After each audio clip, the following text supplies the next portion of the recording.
Jennifer Scheinman, it is a pleasure to have you on the Energized podcast. We're going to be talking about energy, mitochondrial health, and how we can get more of those, both of them. Like, I want to know how to optimize my women's energy. I know that they wanted it as well. Even on days where I have good energy, I'm always wanting more of it. I don't know. Do you feel that way? 1,000%. 1,000%. It's like you can never have too much. On the days when you're feeling a little bit in the slump, you want a little more. And then the days that you feel great, you're like, how do I sustain this? How do I get all the things done while I'm feeling so good? So I'm totally with you. I agree.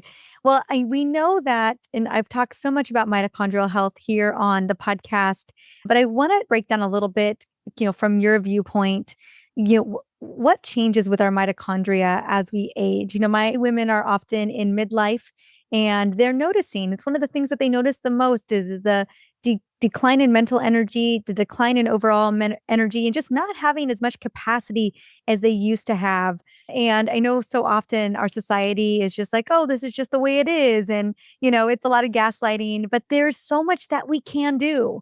And that's what we're talking about today. Yeah, absolutely. And I totally get that. Like I just turned 50 this week, actually. And Happy so, birthday. so I know what it's like in midlife to just have your energy, which once, for many of us, not all of us, like felt great and is just declining. And sometimes it's not even sort of slowly. You just feel like you wake up one morning and you just don't feel like yourself. So I am so excited that you've been talking about mitochondria because I truly think, and people who've heard me talk before know that I say this often, like mitochondrial health is almost like the next gut health. And what I mean by that is that 10, 15 years ago, there was amazing science supporting the importance of gut health for overall health, right? But only like forward thinking practitioners, probably like you, were talking about the importance of gut health. And now here we are 10 years later, and everybody's talking about gut health. Like you can go to your regular, like, primary care and they might mention gut health. You can go to the supermarket and you can get a soda, like the poppy sodas that have probiotics in there for gut health. So I think we're on that cusp with mitochondrial decline and mitochondrial function where there is so much scientific credibility and amazing studies pointing to the link of mitochondrial and just how we age. And we'll talk specifically about women. But it's just starting to get into sort of like everyday conversation again with these really forward thinking thought leaders. And I think it'll hopefully be faster because now we have social media, which we didn't really have in the same way 10 years ago. So people are starting to hear loud and clear the importance of mitochondrial health. And the other thing I want to say is when we think mitochondria, it's almost like we're conditioned powerhouse of the cell, right? And while yes, I mean 1,000%, and we're going to be talking a lot about the fact about how energy declines as we age, but the mitochondria do so many other things for our body. So I don't want us to get completely stuck in just like their energy. They are really almost like hubs of like so much activity inside our cell, from things like calcium balance, from things like Hormone cell production. hormone. That's where I was going to go. But yeah, like, I mean, that's the first seat of where cholesterol gets turned into the first precursor. Absolutely. Mitochondria have estrogen receptors. So of course, if estrogen is starting to decline, like it's just Acceleration of aging. Yes. so much. So I want us to think energy, but move outside that box and really think about how these guys, Organelles. girls, whatever we want to call our little mitochondrial friends, like how they play a role in how we age, but also how we feel today. Because unfortunately, starting in our 30s, in our 40s, that's when everything sort of starts to decline, right? Like we start to notice that muscle is declining, our mitochondria start to declining, hormones are shifting, so many things are happening there. And so that's the power of either intervention early, but also, just being aware that things are changing younger, but that doesn't mean we can't intervene as we get older. So I'm super excited that we're going to chat a little bit about the mitochondria and energy. Ooh, I love this. When I was in college, when I was going through biology, I think my freshman year in college, this is where, I mean, and not that I didn't learn it in AP biology and biology in high school, but this is where I fell in love with mitochondria because I kind of just knew then the way that my biology teacher talked about mitochondria specifically, there was so much awe and wonder the way that she described it. And I thought, oh my goodness, this feels like they're the epicenter of cellular energy and cellular capacity. And so, for as long as I can remember, even when I was a little bit of a background on me, I was a biochemist at the Nuclear Arms Laboratory of Lawrence Livermore. I worked on mitochondrial DNA. And so even in my research, I was always working with mitochondria at some capacity. And so it's stayed a through line. And so although, yes, I do believe gut health, it's had its moment and it's still continuing to have its moment. I'm like, well, what is the gut made up of? It's cells. And these cells have mitochondria. Absolutely. And the things that the gut starts, our microbiome starts producing these postbiotics that then communicate with our mitochondria. So Exactly. you could probably teach me a ton about the mitochondria. I had a different sort of trajectory because I was a dietitian, nutrition major, and we just had to like memorize the Krebs cycle and all of those. And it was a little like post-traumatic stress, which I think a lot of just the general population. They like remember it from high school and they don't want to think about it anymore. And I think hopefully with people like you and me, we can get people excited about their little mitochondria friends. So Well, and especially with the output of good, healthy mitochondria, optimized mitochondria are the things that we want, right? What's what we kicked off this interview with is more energy, more capacity, less oxidative stress and inflammation. Like we're just feeling good as we step into the second half of our life. So I want to really kick off with what is happening to women's mitochondria with age. And I know that we already talked, we just barely touched upon, mentioned estrogen receptors and a little bit of the role of estrogen with our overall health span. But talk to me about how our declining hormones are actually playing a role here. yeah. So what is happening is that both in men and women, our mitochondria do start to decline as they go through what I kind of call them as wear and tear. And to sort of just simplify it for people who maybe aren't as like nerdy as maybe I and you might be, is I think of the mitochondria really as like a factory, an energy factory. And I know I just said it does a million other things, but let's just for simplicity's sake think of it as a factory. And so it takes the raw materials, the air that we breathe and the food that we eat, and it goes through a complex assembly line. And at the end comes energy. But just like any other factory, through wear and tear, it starts to break down. So part of what's happening is that our mitochondria are emitting reactive oxygen species. And so it just is part of the energy creation process. And so that's starting to damage our mitochondria. Then you layer in things like estrogen, which has this powerful anti-inflammatory effect in the body. That's starting to decline as we get older. So it's sort of just like this perfect storm of degradation that's happening to our mitochondria as we get older, but then layering on the hormonal shifts that happen as we start to go through perimenopause and menopause. Yeah, in a lot of ways, it feels, I think, and a lot of women can speak to this, like it does feel like an acceleration when the hormones start to decline, that there is an interplay between these really mission critical organelles of almost every cell in the body and our hormones kind of not showing up the way that we've been expecting them to consistently for decades. Yeah, and it's, like, not consistent either, right? It's like 1 month they're tanked and another month they're, like, back up again, and so it's also just, like, this roller coaster of how am I gonna feel this week? Let's find out. Am I gonna cycle regularly this week or not until 3 more months? Let's find out.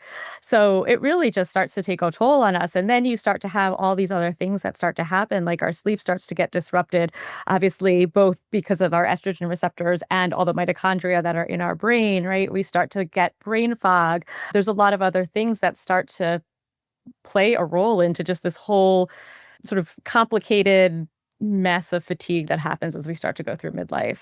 Exactly. Well, and also I know we noticed changes in our skin, our hair, our muscle, our body composition.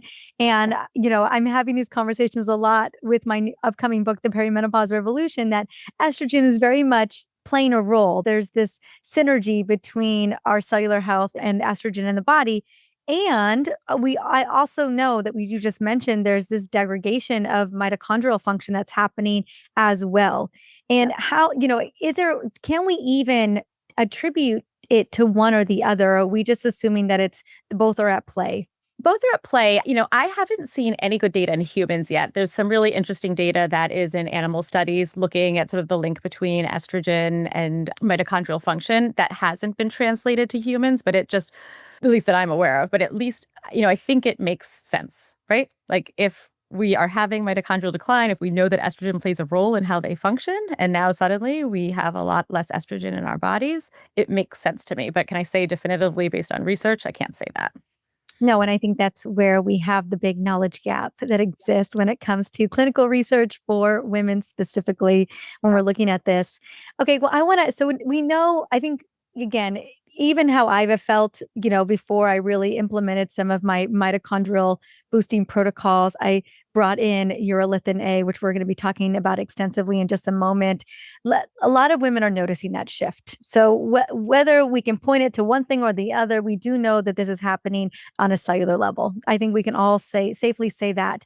And so I want to steer the conversation because I know what my audience is always looking for is, okay, well, how do I feel more energized? I mean, it's literally why the show is called Energized, is how do I get more of that? Anytime I have a webinar or I'm doing a class and I ask women, like, how would you love to feel in the next 30 days? What would you love for your body to feel?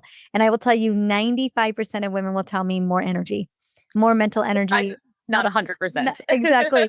Well, and sometimes I want to wake up feeling refreshed. I want better sleep. But again, I always find that it's always still connected to your energy levels at the end of the day. They just have a different avenue of trying to get there. And so I want to talk a little bit about how can we not only protect these very vital organelles inside of most of the cells in our body, but how do we also optimize their function? Yeah. Well, let's start with protect. And I bet this is stuff that you talk about daily with your audience. You got to start, first of all, at least my belief is you have to start with the lifestyle things, right? We have to make sure that we have a diet. Remember, I said these are little factories that take the food that we eat, for example, the quality of our diet. You start with low quality raw ingredients, you're not going to have a healthy mitochondria. You're not going to have as great energy output. So you've got to start with a healthy diet. Of course, exercise is key for mitochondrial function. Sleep, stress reduction, the environment. Unfortunately, again, I'm sure you mention this all the time, like the toxic soup we live in that is damaging our mitochondria. They're very fragile. So in addition to just the normal wear and tear that happens to them, we live in an environment that is really almost like an assault on them. So we need to really be mindful of the foundational pieces. And that's not just for mitochondrial health, right? That's for every aspect of our body. And then, yeah, there are things that we can layer on top of that.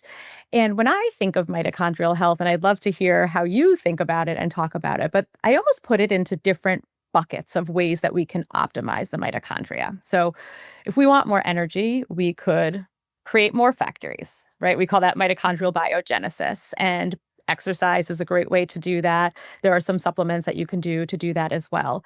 You could make that factory run better. So again, diet, making sure we have all those raw materials, but not only the raw materials, all the little workmen that are on that, the cofactors in energy production. But then that factory is still going to wear down no matter how much we protect it, no matter how much we optimize it. And so this is where there's sort of this new concept of mitophagy, this recycling of those damaged mitochondria. So clearing out the sort of the cellular junk drawer, getting rid of those damaged mitochondria and getting rid of that real estate that's sort of gunking up the system, and then having room to build new mitochondria again, and then stimulating that biogenesis. And I truly feel that that removal process, that mitophagy, which is a type of autophagy, which your audience might be familiar with if like fasting is something that we talk about, because that's also great for your mitochondria. So it's a very specific type of autophagy that's just happening on the mitochondria. And so if we can optimize that, I think of that as really a great foundational place to be, because then any new mitochondria that you're building have room. There's none of this damaged mitochondria sending off more inflammatory signals. And then, of course, you can protect and optimize those new mitochondria that you're creating. I agree with you. I love all of these buckets. And I've talked a lot about protecting, but then also optimizing. And it's another thing to be able to have good turnover so we can build the new ones, because ultimately we do want some good new refreshed, energized mitochondria and making space inside of the cells. I want to spend a little bit of time because I know that my audience and my community has heard a lot about cellular autophagy, particularly around intermittent fasting or fasting in general, and how beneficial that can be to have good cell turnover. And I think ultimately, when we think about, again, health span and longevity, it's turnover that we really want to be optimizing. Talk to me. I would love to get into how we can actually you move forward with mitochondrial autophagy? Yeah. So fasting is probably like in terms of lifestyle, not like supplements, or fasting and exercise are probably the two best ways that we've seen again in human data. And the reason we want to do this is because, again, it's sort of doing that cellular turnover that you mentioned. The problem is like not everybody can fast. It's a challenge. It's, how long do we have to fast? Does it fit into my lifestyle? Some people just frankly don't want to do it, right? Same thing with exercise. I mean, I think everybody should be exercising. It's pretty well established, but not everybody does it. I read some really startling statistic recently that something like less than like 75% of American women, and I might be butchering that, so please nobody like quote me on that statistic, but it's something really large and alarming like that, don't exercise or meet the recommendations for exercise, right? Like that's just so startling and so unfortunate because exercise is critical for mitochondria, heart, for everything. I agree. Yeah, I call it the panacea Yeah. of all. And it is, I don't exactly know that stat, but what I know for sure, and I have it in podcast interviews, is that the majority of adults are living a fairly sedentary life. Yeah. Yeah. And it's way more than half. Like it's It's again, like at least 66%, at yeah, it least. might be 66. Yeah. It's a huge percentage. So it's great to have tools that they'll never replace nutrition. They'll never replace exercise, but it's great to have tools that can maybe help for the people who aren't doing those foundational things. And even because I'm a dietitian, I've spent years working with people as well. And it's like, I'm too tired to exercise. I'm too tired to work out. I'm too tired to cook healthy. Well, what if there was something that could help you feel a little bit better? So maybe you do have some more energy to do those foundational things. And that's where supplementation can come in. And I know you have mentioned already Urolithin A, but that is this molecule that has been proven in humans to stimulate that recycling process, mitophagy. And in fact, to date, it's the only molecule, again, in humans that I'm aware of that has been clinically proven to do that. So it's really sort of a unique player in the mitochondrial support sort of supplement stack. Agreed. Yeah, it's at least in all the research that I have seen, it's the only thing that I know that can move it along. And I think it is very much a yes and like, please get the Urolithin A and move your body. Yeah, 1,000%. Yes. Yes. So let's talk a little bit about where we get it and what it actually does inside of our cells. So it's a little almost of a complicated story. So I'm hoping to really simplify that Yeah. with where it comes in nature. So it's what's called a postbiotic nutrient. And we're sort of coming full circle to gut health here a little bit. But what a postbiotic means is this molecule is not found directly in food. Instead, our gut microbiome theoretically should make it for us. So I like to think of our gut as the microbes there. Like we almost give them room and board. They get to reside in our gut. They get to consume things we can't digest, like fiber, or in this case of urolithin A, these polyphenols, these chemicals in certain plants like pomegranates, berries, nuts. They're called oligotannins. So we don't digest those, but our gut can digest them. And then they pay us back for this Reuben board with these postbiotic molecules. And that's where what urolithin A is. So in a perfect world, if we were eating all the pomegranates and had a really diverse gut microbiome, we would be making this naturally. Unfortunately, we've sort of through our lifestyle evolved out of making this naturally. And in fact, there are some clinical studies that have been looking at how many people are able to actually produce this molecule on their own. And really only about a third of the population even has the right gut microbiome to make this. And what's interesting is even, because we've had some of the clinicians that we work with and some partners, it's through a clinical study that we're doing. So it's not direct to consumer, but there is a test where you could actually like test if you're a producer of urolithin A. It's just a little blood test that's showing if you have any urolithin A in your bloodstream after you have eaten something high in the precursors. And so even practitioners that do everything to support their gut health, they're really not making very much of it at all. I know myself, I was a bottle-fed baby. I was a C-section baby. I just from the start, didn't really have a great gut microbiome. So I'm not a great producer either. So while we can find it in nature, our bodies theoretically could make it for us. Most of us can't make it. And even for those of us who can make it, most of us are not consuming nearly enough of the dietary precursors to get a significant effect from it.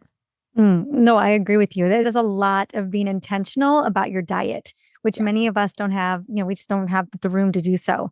And so luckily, I know we can get it from supplementing. Exactly, exactly. And there are, the beauty of like a supplement is that it is a controlled amount, is a clinically validated amount. And so we know that some of the great research that is coming out around Urolithin A and clinical research, so research that's actually been done in humans, we know that there's an exact dose that you're getting, a validated dose that's happening with supplementation, whereas from diet, it would be very variable. Yeah. I would say that I would think that it would be very, like, depending on the day and what's going on, like, it just would be Yeah. hard. It would be very hit and miss. Exactly, Yeah. exactly. So, yeah, so that's where, diet obviously is foundational. The beauty of supplements is that it can help fill gaps and things that we can't get enough of in our diet. I would love to talk about kind of the gap. I know that we've connected the dots between why urolithin A is so important for mitochondria autophagy. And can we talk a little bit about, what are we seeing in the clinical research when we're bringing on something like urolithin A to optimize? I want to connect the dots between urolithin A, mitochondrial autophagy, and what we're seeing in terms of benefits.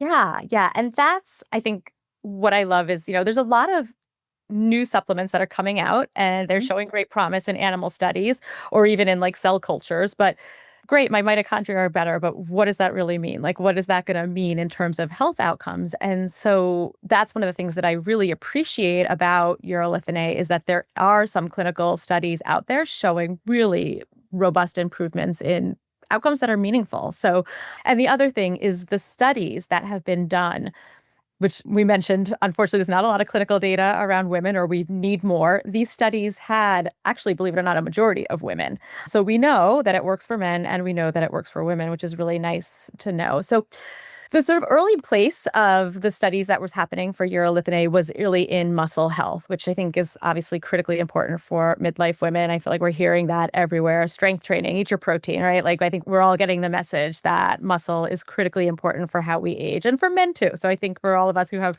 male partners, like they need to be aware of muscle health as well. So that's really where the first studies started.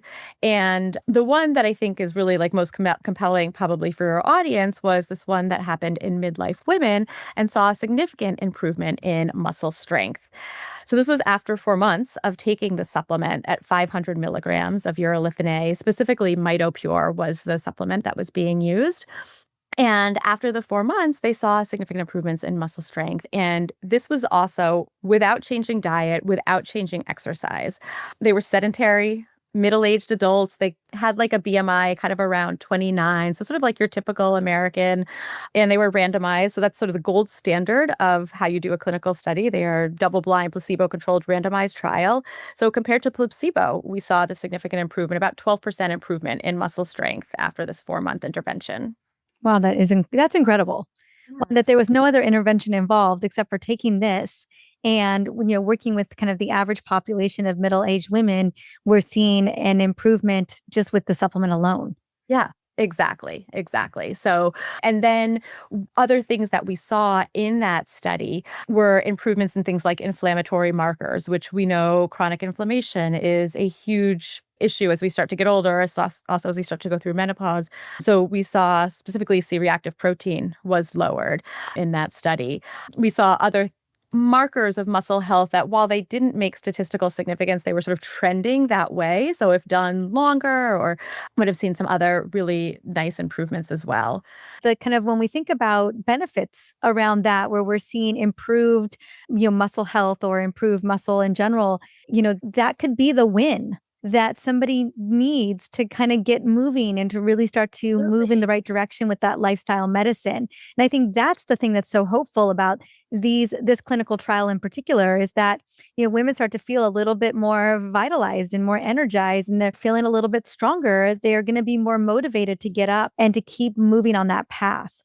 Yeah, and the feedback that we hear from people who have been on, because now there's people like thousands, hundreds of thousands of people who have been on Urolithin A supplementations, again, specifically with Mitopure, and they're telling us like they're feeling more energetic. I'm happy to share like my own experience. I'd had years and years ago, like in my early 40s, I had Lyme disease, and that was like a terrible journey of going through and lots of mitochondrial support.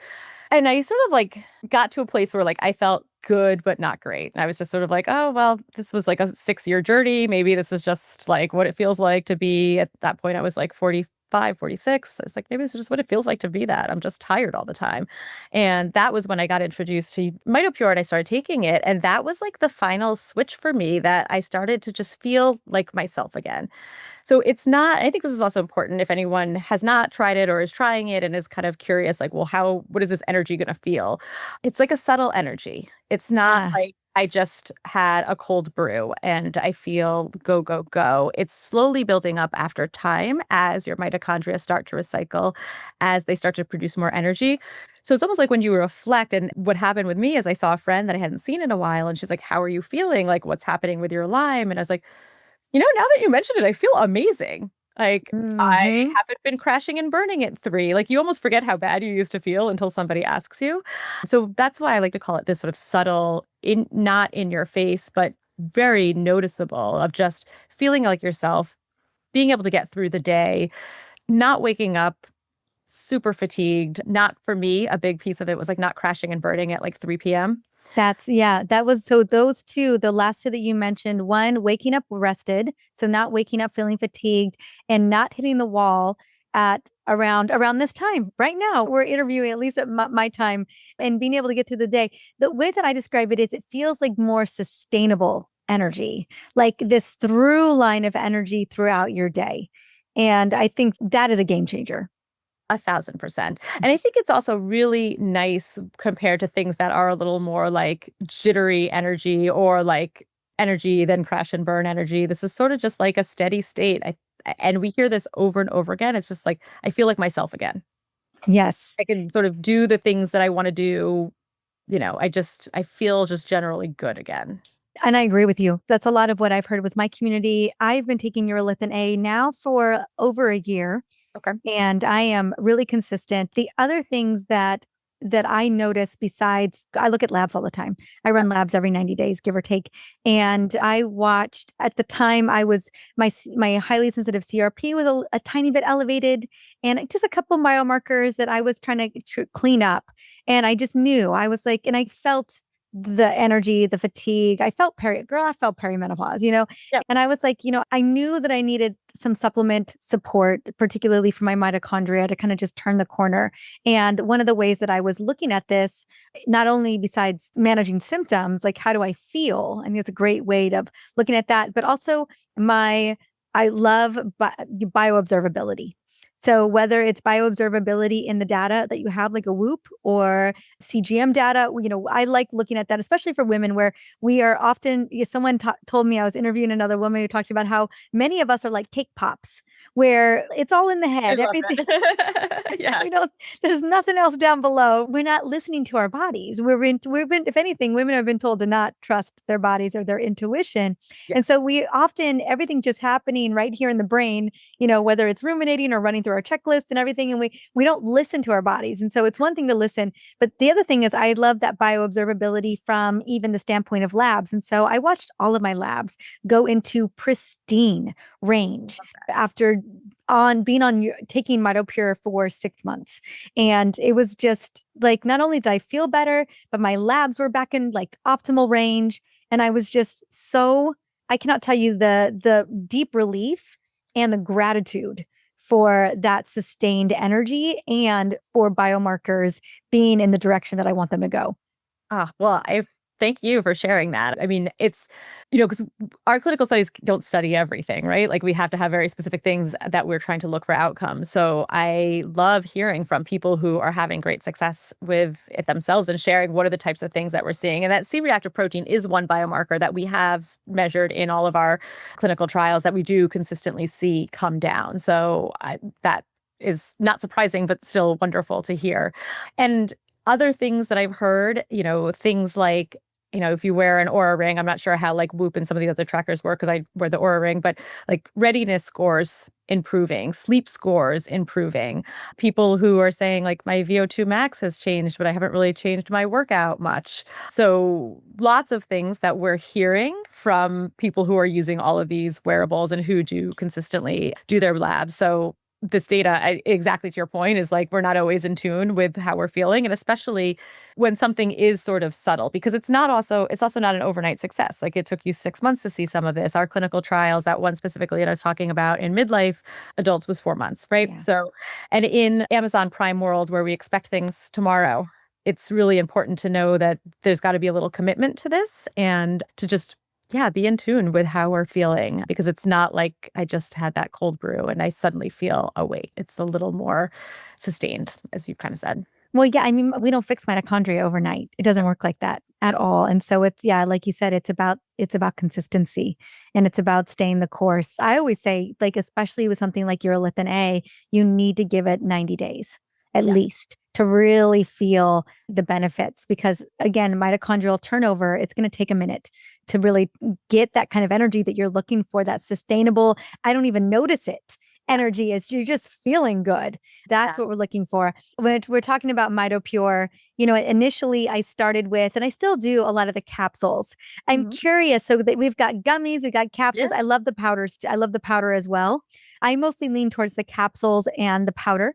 I think mainly because I've been a supplement girl for a while, and curious, with your data, what is the preferred, what are people loving? So let's start with first just like the outcomes data, right? Like, is one better than the other? And Yeah. no, we've actually studied like the bioavailability of all of them, and they all are equally the same. So it's really about a preference choice. We Yeah. wanted to make a supplement that, people were going to stick with taking, and that really isn't a method that they like to take. So I actually think this was before my time. I actually think we started with the powder, believe it or not. Oh, yeah. I guess I didn't. Yeah. I mean, I always have had the powder, but I've been in this world when you guys when you guys had the capsules Yeah. too. And it was, yeah. So we started with the powder and then we had the soft gel. So the powder was really meant to be, and I think part of this stemmed from the founders of the company who really wanted to create, like, take these sort of novel molecules that we find in nature and sort of put them in foods and put them into supplements and just sort of optimize our health using nature. So I think that's sort of where that came from. And then short on the tails was the soft gels, because most people, unless you have a smoothie every day, the powder is just not as convenient. So the two soft gels would be 500 milligrams. That's the equivalent of one little stick of the powder. And then we just launched our gummies, which was seriously like a 3 year in the making. Because one of the things that timeline is absolutely, like, besides the efficacy and the safety, is just being like cleanliness in our ingredients. So not just the purity of the urolithin A, but everything else that's in the ingredient. So we wanted a clean gummy that was sweet, that tasted good, that like didn't have artificial dyes, like that you could, it could go to a storage unit and then like be shipped to you from Amazon and like still have the right texture and the right color and the right flavor. And that was seriously like 3 years to do. And actually, our gummies, or our number one seller, is our soft gels, but the gummies are sort of rapidly growing in that category, because I think most people who taste them, and obviously like taste is very personal, but most people who taste them love them and stick with the gummies. There's a few, like my mom's a little weirdo. She's like, I don't know if I like these gummies. I just want to take my pill. This feels like a candy. I don't I want. mean, that's what I love about it. And this is the reason why I wanted to talk about it, because from what I had understood talking to some other team members on Timeline was that it was really personal preference. And I love that. I love, where you're really meeting everybody's needs. And with the powder, I often just do it in water. I just, that's really easy for me. We make a lot of smoothies at the house as well, but that has been the kind of the easier way for me to do it. And I know that people love powder, like just making a water with a bunch of powders and just knocking it out, like super easy. I know that gummies are all the rage as well everywhere. And I was Yeah. so impressed at the quality of these gummies. And I find myself, I vacillate between the gummies and the gel caps more than anything, just because that's the fastest grab and go thing Yeah. that I can do. But yeah, I love how committed you are as a company to meeting the needs of your customer. And that's what I've loved so much, while still maintaining pristine integrity of the product. Yeah. I mean, I think we've all worked in like the functional medicine world long enough to know that like a supplement, like you can open up, like you can probably go to any practitioner's home and like open up their medicine cabinet. It's full of like supplements that they've tried. And if you're not going to stick with it, it does no good to be in your medicine cabinet. So that's why there's a variety of, because some people find the pill too big. Some people want a food-based approach. I wanted to say one thing about the powders. It's great if like you've had success mixing them in water. Some people find like it doesn't fully dissolve well in No, they don't water. know. Like it's almost like if you try, if you like put cocoa powder in like milk and it sort of like floats to the top, like it doesn't fully dissolve. So you're not doing anything wrong if that's like your experience. But so I find that the powder, I like love to mix it in like plain Greek yogurt. There's no sweetness to it. It has this like really nice tart berry flavor. So in the summer, especially when I have like fresh berries and then I have my Greek yogurt and I mix it in, it's delicious. Or if I'm making a smoothie, I don't have those things every day. So it's sort of like, if I'm having one of those things, I use it. But just like you, I kind of go for the gummies and the soft gels. And that's been my experience with my patients as well. Yeah. All the patients that are working with me in my practice, I'm usually recommending the gummies or the gel cap Yeah. because I usually have some other supplements that are supporting mitochondrial function as well, or overall energy and even sleep. And so it's kind of a part of their supplement stack. For sure. And in case A, you're wondering, or B, like your patients are asking, do you have to take it with food? When's the best time of day to take it? You don't have to take it with or without food. It really doesn't matter. Obviously, we have it in a food-based approach. And you can, if you're somebody who's practicing fasting, though, you could absolutely take the soft gels. I wouldn't take the gummy or the powder, though. You could take the soft gels, like, and it won't disrupt your fasting protocol. And at time of day, honestly, like when I put my clinician hat on, like when are you most likely to remember to take it is the first best time to take it. But people have been sort of experimenting with different things. Like some people are noticing if they take it at night, they feel more energetic in the morning. Some people like to try and time it based on where they're like going to exercise. That's all too complicated for me. I take it in the morning. But again, it peaks in your bloodstream at about 6 hours. So that's where I said sometimes people are sort of like timing it based on some of the activities that they're doing. But truthfully, no need to overcomplicate it with or without food any time of day, but just kind of consistently around the same time every day.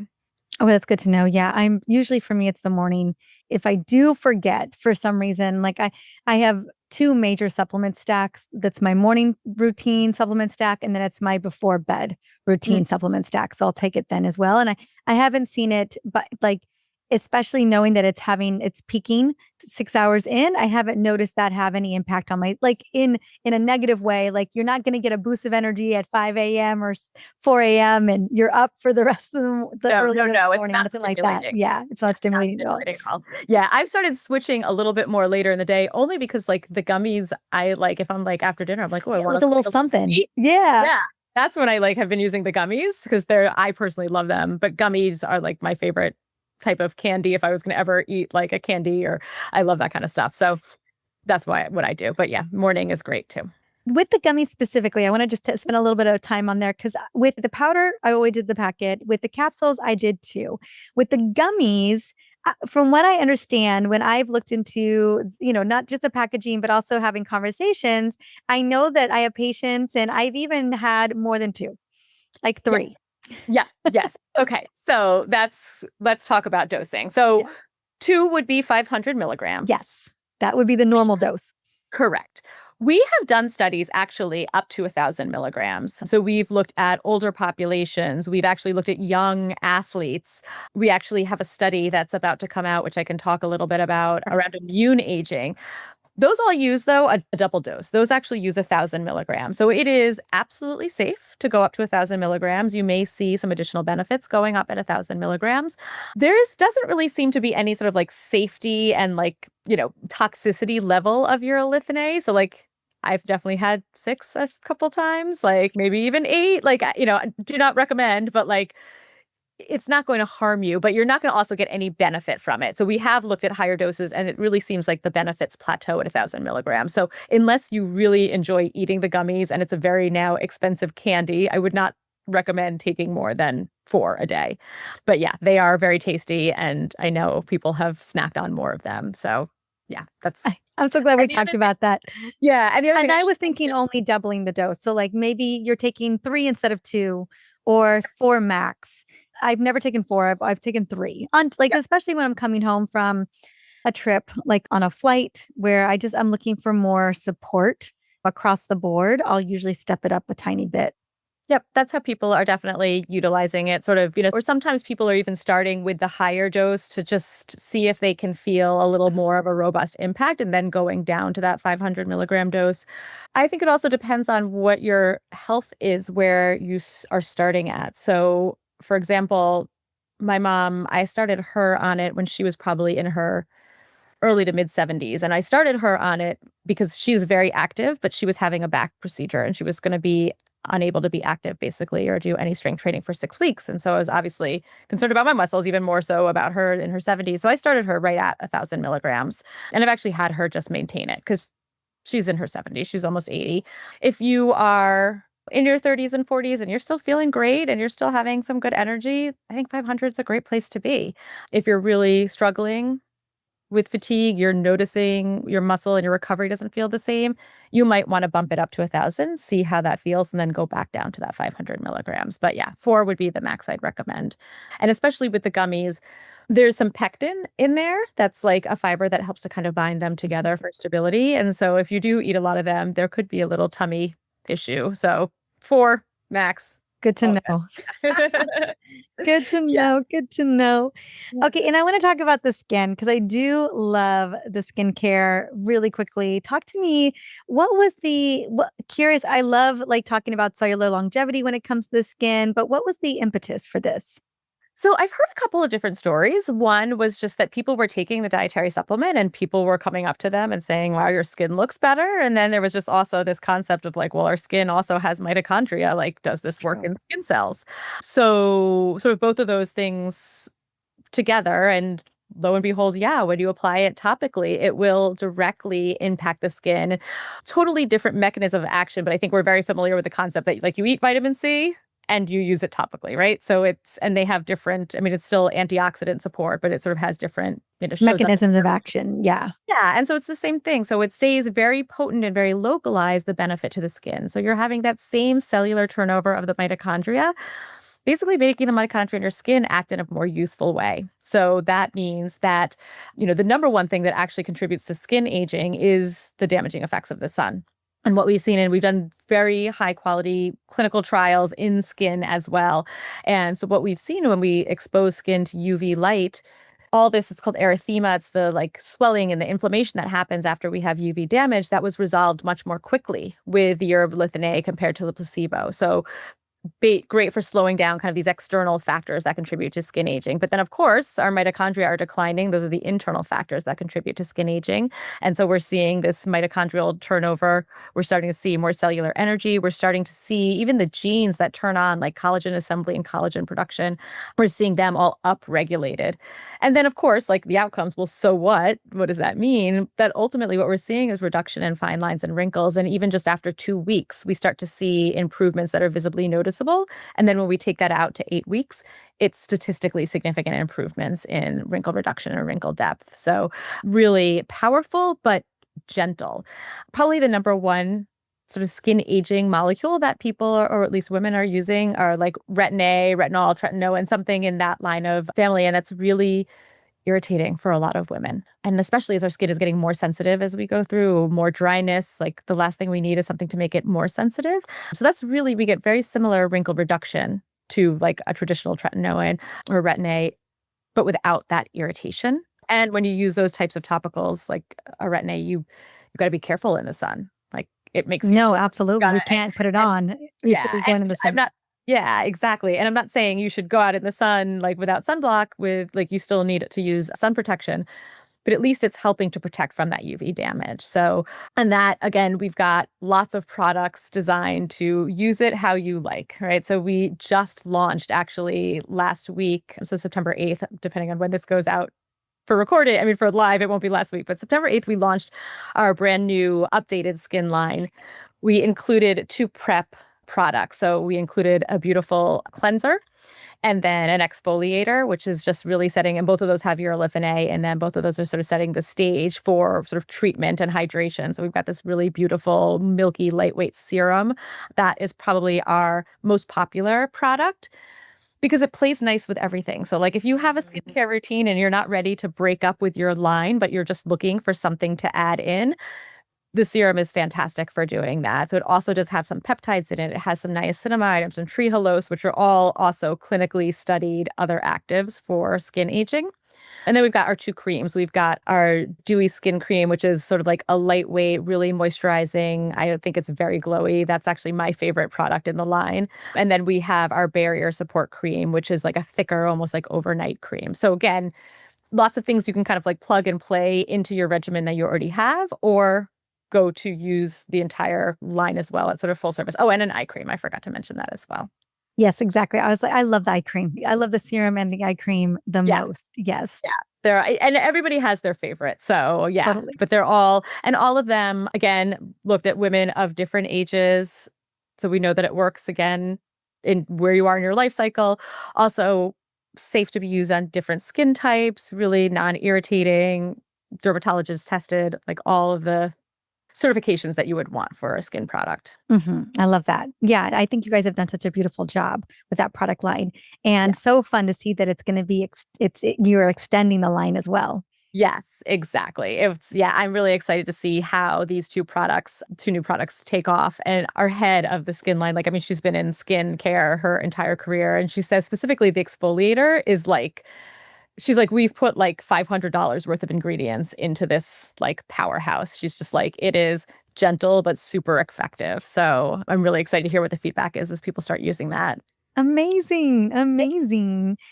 Well, I want to talk about how we get started. How do we get started in terms of getting started with the Mitopure and where we should go and get it?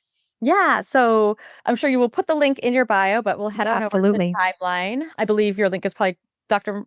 Mariza. Is that what we I decided? think, yeah, it's timeline.com/Dr. Marisa. I'll have the link inside of the show notes as Perfect. well. I think more importantly, too, is we have a little discount code called it's going to be energized for 20% off. And my recommendation, is get all the things. Yep. Get all the things for the 20% off so that you really have everything you need and, make it really clear. Like, I want you to decide that you are worth, you are worth the sustainable energy. You are worth the really incredible changes and that you're worth the consistency over time. That's Yep. really what this comes down to. Yep. And for the supplements, for sure, I would say the consistency is key because you're not going to notice it overnight. The skincare, like you'll feel how luxurious it is. And as I mentioned, in just 2 weeks, you'll start to notice some of that improvement. So if, we have various subscription models to make it easier for you to get what you need to really see the effect. But and we've got, especially the skin, we've got some like trial size and smaller sizes that will be coming out. So if you're not ready to sort of bite the bullet on the full size and you want to play with something smaller, there's some little like travel sizes and stuff that will be coming out too. So again, ways for people to just start to dip their toe in the water and get comfortable with it. Ooh, I love that. I Yeah. love that. I love the travel size. I mean, a lot of us are going to, traveling and doing the things and just making that easy is so great.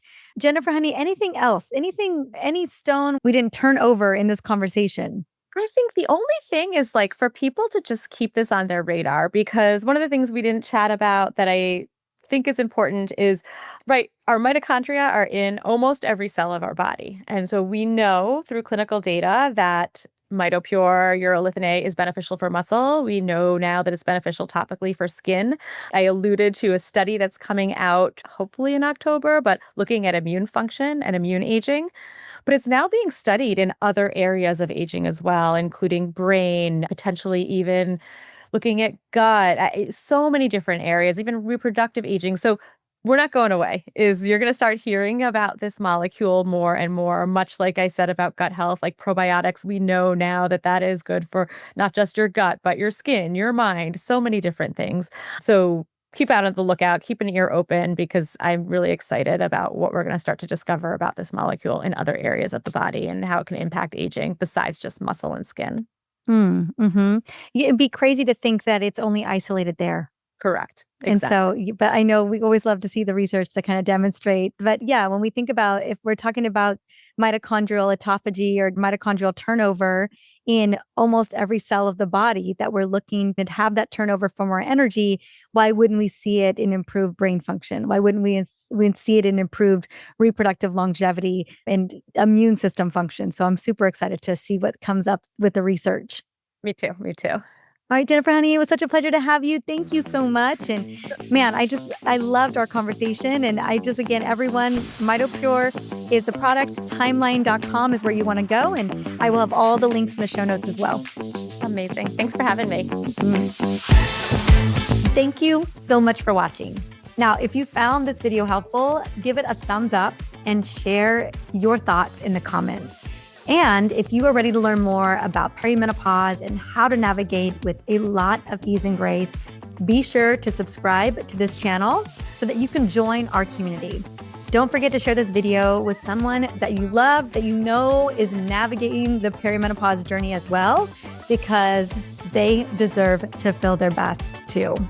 See you in the next video.